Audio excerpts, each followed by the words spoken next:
अपनी तैयारी के दौरान ये भी करते हैं कि गलत टीचर को पकड़ लेना, ठीक है? आप चाहे यूट्यूब से पढ़ रहे हो, चाहे आप पर्सनल ऑफलाइन पढ़ रहे हो या फिर आप ऑनलाइन क्लासेस ले रहे हो। अगर आप गलत टीचर की संगत में आ गए हो, तो वो आपको बर्बाद कर ही देगा, ठीक है? आपकी तैयारी के अंदर बहुत बड़ी रुकावट वो टीचर ही है, ठीक है? एक तो वो आपको अलग तरीके से सोचने नहीं देगा, क्योंकि वो उसके कोर्सेस आपने ले रखे हैं या फिर यूट्यूब से आप पढ़ रहे हो, उसी को फॉलो करते हो, तो उसका एक अपना पढ़ाने का तरीका है। वो आपको आउट ऑफ बॉक्स सोचने नहीं देगा, ठीक है? मतलब एक हमारा भी ह्यूमन नेचर ये होता है कि जब हम किसी टीचर के आस-पास रहते हैं ना, तो फिर हमें ये लगता है ये जिस तरह से पढ़ा रहा है ना, इसी तरह से पढ़ना चाहिए। इसके अलावा और कोई तरीके से नहीं पढ़ना चाहिए। तो ये बहुत बड़ी गलती है। आपको है ना, टीचर का चुनाव भी बहुत सोच समझ के करना है। आपको ढंग से देखना है कि सच में ये व्यक्ति टीचर बनने योग्य है, आप मतलब ये लायकात रखता है कि नहीं रखता है।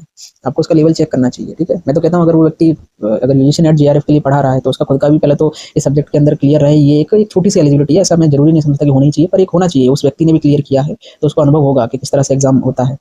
उसी से पढ़ो।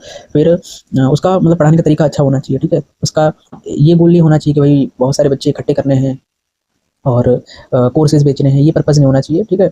एक सही केंद्र होना चाहिए, ठीक है? उसकी नीयत सही होनी चाहिए। ऐसे टीचर को ही आप चुनो, नहीं तो गलत टीचर की संगत में रहोगे तो आपका जेआरएफ रुकेगा।